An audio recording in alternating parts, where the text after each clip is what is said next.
Keto Hunan-Style corn and broccoli stir-fry recipe. Preparation time 5 minutes. Cooking time 10 minutes. Servings 1. Nutritional information. Energy 272 kilocalories.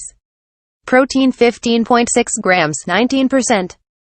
Fat 21 grams 67%. Carbohydrates 9 grams 14%.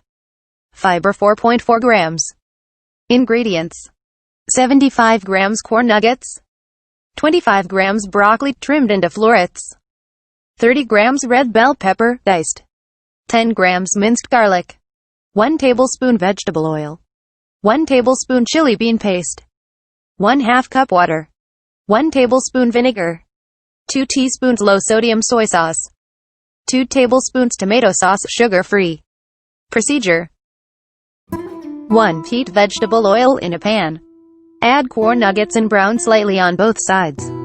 2. Add ginger and chili bean paste. Stir until aromatic. 3. Add water, vinegar, soy sauce and tomato sauce. Simmer 5 minutes, adding more water as needed. 4. Stir in broccoli and bell peppers.